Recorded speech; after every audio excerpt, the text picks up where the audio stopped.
नमस्कार दोस्तों, आज हम बात कर रहे हैं मुग़ल वंश पे से कि भैया कुछ लोग हैं जो मुग़लों के जो बाबर है उसे शहंशाह कहते हैं। वास्तव में ये कौन था?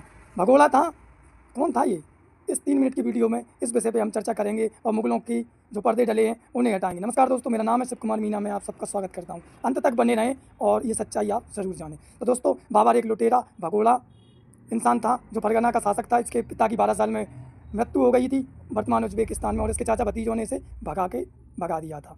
ये इसकी कहानी थी। ये तैमूर और मंगोल, ये चंगेज़ खान, ये जो कन्वर्ट होके इनसे मिलके ये बाबर, ये वैसे ही अत्याचारी और दुराचारी हत्यारे थे, उनका बना हुआ एक व्यक्ति था। ये कोई महान नहीं था दोस्तों। वो तो क्या है कि कुछ गद्दारों ने हमारे यहाँ इब्राहिम लोदी के संरक्षण में जो रहते थे व्यक्ति, इन लोगों ने, गद्दारों ने उसका साथ दिया था। इस कारण ये भारत में आ गया।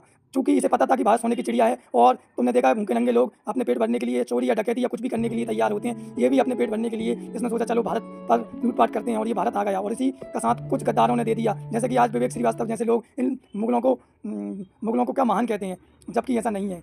इन्होंने इतिहास नहीं पढ़ा। ये बहुत दुराचारी था। इसने घग्गर के युद्ध में क्या किया था दोस्तों, जो राजपूतों की सेनाओं के जो सर कटे थे उनकी मीनार बना दी थी दोस्तों। इसने मंदिरों का विध्वंस किया, अयोध्या के मंदिर को तोड़ा, कई मंदिर तोड़े, और लोग इसे महान कहते हैं। भारत का सम्राट संस्थापक कहते हैं, महान व्यक्तियों में गिनते हैं। कैसे हो सकता है दोस्तों? एक सभ्य राजा ऐसे कैसे कर सकता है? ये वो व्यक्ति था जिसने इब्राहिम लोदी को तोप बंदूक गोलों से और अपने कुछ गद्दारों से मिलकर इब्राहिम लोदी को हरा दिया था। इसे आप महान कहते हो? इसने कई जो महिलाएँ थीं उनके साथ अत्याचार किया, इसे उसकी चीख सुनाई है, और आप उसे महान कहते हो दोस्तों, हैं?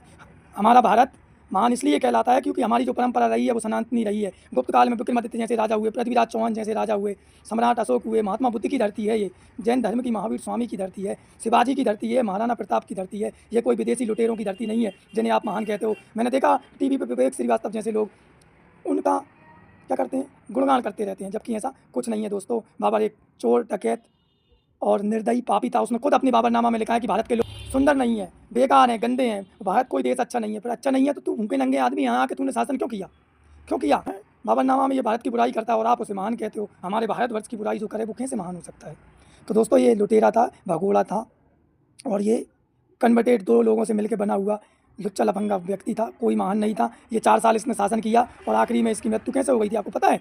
ये शराब और अफीम का नशा करता था, और इसकी जो मृत्यु हुई थी ना, ये बीमारी से जर्जर होकर 2-3 साल में ये खत्म हो गया था, 6-7 महीने में। शरीर इसका सूख के कांटा हो गया था, और आप इसे महान कहते हो। वो तो हमारे देश में आज भी गद्दारों की कमी नहीं है जो मुग़लों को क्या कहते हैं कि इमारत बना दी, ये कर दिया, ताजमहल वो बना। उनके बाप का पैसा नहीं था, ये हमारा ही पैसा था। ऐसा तो मैं इनसे कहूँगा विवेक श्रीवास्तव जैसे लोगों से, तुम्हारा पैसा मैं दे दूँ, मैं बना दूँगा, उसमें क्या दिक्कत है?